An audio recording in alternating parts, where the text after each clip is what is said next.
Hello, everybody. This is SMA Watts, and we are going to be playing some tribal warfare, legacy tribal war, uh, with Minotaurs today.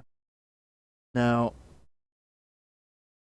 uh, I recently actually sold not my entire, but the bulk of my collection. So I decided I wanted to play in a few more events that I could scrape together cards for, and so facing a legacy format, I was like, well. The most budget thing you can always do in Legacy is always going to be mono red, because Lightning Bolt will never be super expensive unless they don't print it for the next like 20 years. So that was the initial thought of it. I was like, well, and I was like, it's underdog, so having won't playing against the top tribes.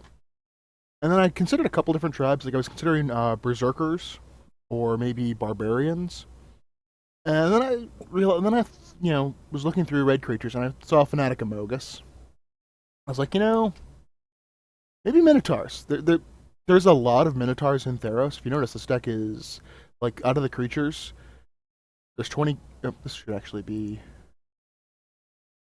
There's 20 creatures, which is the minimum required. Of them, 16 of them are from Theros. And I'm actually pretty sure Gorehorn would be replaced with one of the other Minotaurs from Born of the Gods if I was to play this next month. So, very Theros heavy, actually. So this was a very cheap deck to construct. Like, I spent like a ticket on cards I didn't already have.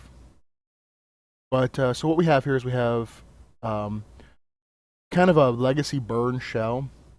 We have 20 mountains because we're trying to actually cast some relatively expensive creatures. Two of them are in two Mistress Factories, as these should be Mutavaults. There's absolutely no advantage to them being Mistress Factories and a disadvantage to them not being Mutavaults, since Rageblood Shaman doesn't buff them. Uh, Running our burn package is Lightning Bolt, which is always good, Chain Lightning, and Rift Bolt. I will say that I kind of think this maybe should have been something like Incinerate, just so that I wasn't forced to cast it at sorcery speed. We'll go to that. I'll come back to the swords. Our creatures. Deathbellow Raider actually did more work than I thought he would.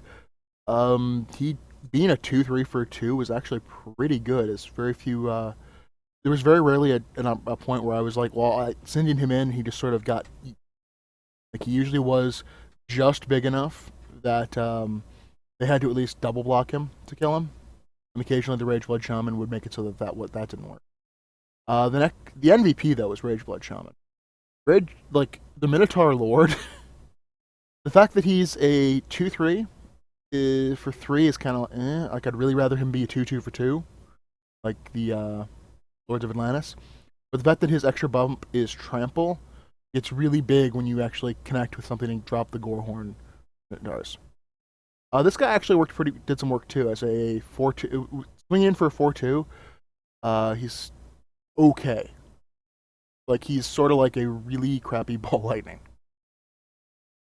With Rageblood though, he becomes actually a little better than Ball Lightning.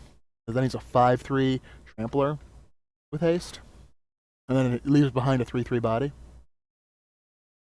Gorehorn Minotaurs, Bloodthirst was very hard to trigger to get them down. I don't have enough ways on the board of dealing damage without paying mana if the board gets stalled to drop him. Because as a 5/5 or even possibly a 6/6 trample, he wrecks a stalled board. But you need to get him with Bloodthirst for him to be worth the 4 mana. Fanatic Amogus, amazing. 4/2 body for 4 is good. The fact that if you get a creature stall though, he can start dropping and hitting for 6 or 7 and really turn the tide. And let's look at our burn package. We had Lightning Bolt instant, Chain Lightning, yeah, Rift Bolt. Price of Progress. I debated on this one, but I figure there's enough non-budget decks being played that are playing dual lands and Mazes of Ith. Maybe they're playing Legacy style where they have like 3 or 4 basic lands. Price becomes really good. Now I included 2 swords. When I originally built the deck, I hadn't actually read the debate that went on the Legacy Tribal Apocalypse Diaries thing in the comments about whether or not swords should actually be in the format. And I will say, swords are probably going to be the most powerful card in any deck. And getting the right sword against the right opponent is almost always going to be a game win. It's kind of like if there was an artifact version, like imagine if the swords were, encrypt creature gets +2/+2, and then casts like choke, chill, karma, or one of those things. That's kind of what they do. They can really shut down monocolored decks very easily, but they're still playable even if they're not acting as a hoser.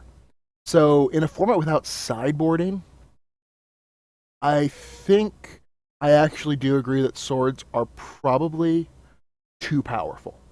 And it's not that the individual swords are too powerful; it's that getting the right sword at the right time can just be an auto game. Like in decks that, in like if you're playing mono white where you have access to Enlightened Tutor, the swords playing a full package of swords is just ridiculous. Like you don't need to play a full package. You can skip on one of them as long as you have two swords that give you access to protection from red and white, and those are the ones you play. And I guess black. Yeah, so you can skip on body and mind, I suppose, and you just can wreck people. So that's my thoughts on the swords.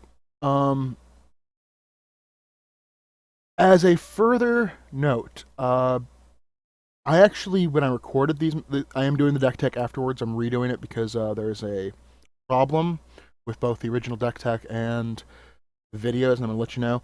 I recorded them at the wrong resolution, so there's like the screen gets cut off at about here and like here. You can usually see the names of the cards in my hand and most of what's going on in the chat window, and you can certainly see the entire battlefield. But just so you know, I recorded them at the wrong resolution, so there's nothing I can do to fix them. But thank you, and hope you enjoy the videos.